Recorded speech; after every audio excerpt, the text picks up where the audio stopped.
So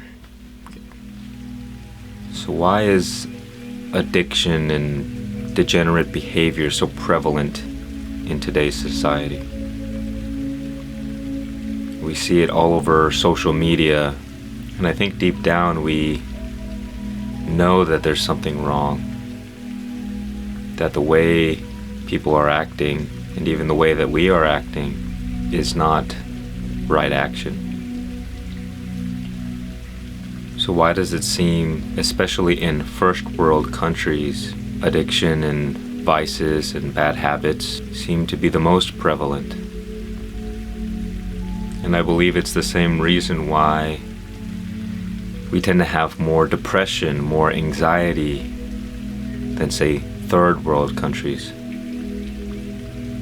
Because you see, when your immediate environment is demanding of you, it says you need to do something about this right now, and there is no time to think. There's no time to waste. And so you see, when we have all of our needs taken care of by default, when we don't have to necessarily strive and work for our survival, well, then we have all the time in the world to let our minds run amok. And I'm not saying that addiction isn't prevalent in third world countries as well. The point is that this is a mental problem. And this ties into the idea of purpose. When somebody who is struggling just to survive, they have very powerful motivating factors to escape their life circumstance. They don't really have time to think. They just know, I need to get out of here. I need to do something about this. And in this situation, turning to drugs or turning to vices would only add fuel to the fire. And so the suffering is so great that it's just not a viable option. It's just not something that is sustainable.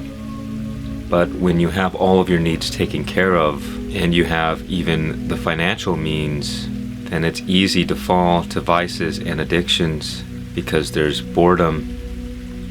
There's no pressing motivating factor to cause you to change.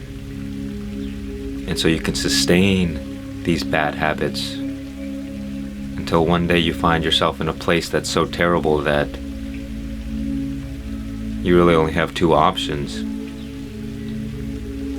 You either go all the way and let the self-destructive behavior destroy you completely, or you use that rock bottom to rise back up.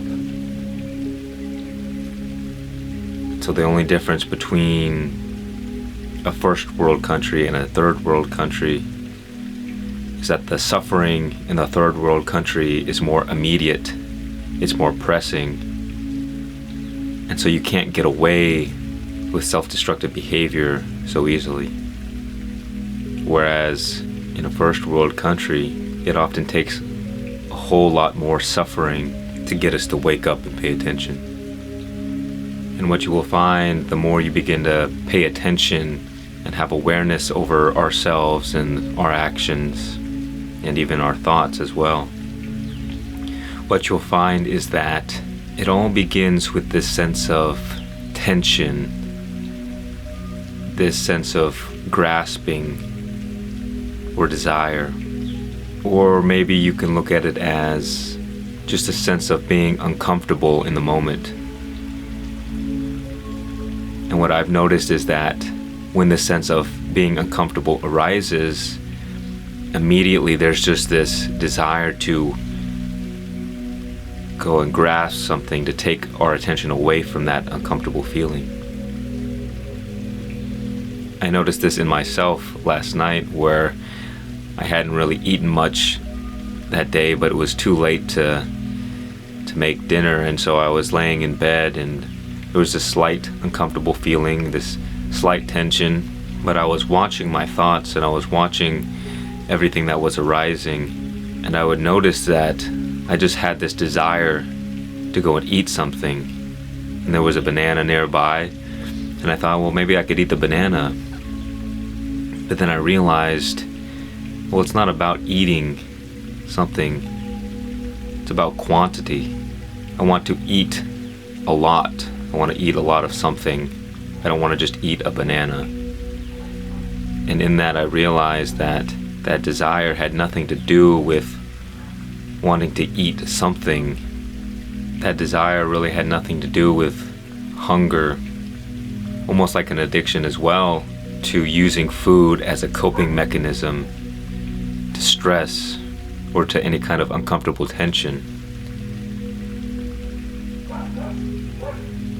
And anybody who has smoked weed understands this very well, is that it's not necessarily that you're hungry, but it's that you want to have the sensation of eating a lot of something. By being aware of these feelings and these thoughts that were arising when I was laying in bed, I realized the solution to this kind of habitual grasping for things to deal with the uncomfortable tension in the moment is that you kind of just sit with the tension and allow it to be there.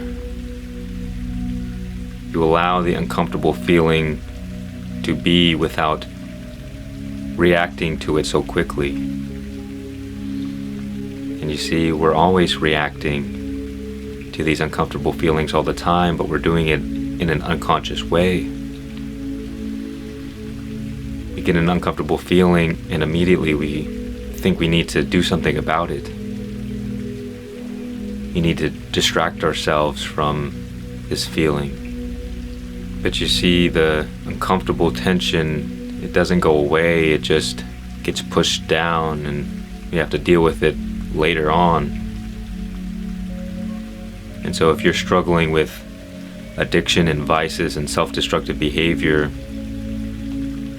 one of the keys to dealing with it is begin to sit with yourself alone and just become aware of when this craving arises, this kind of subtle desire to want something other than what you have right now. Because where addiction usually begins is in resisting the present moment,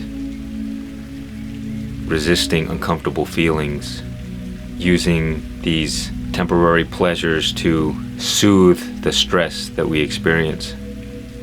Usually it's a coping mechanism.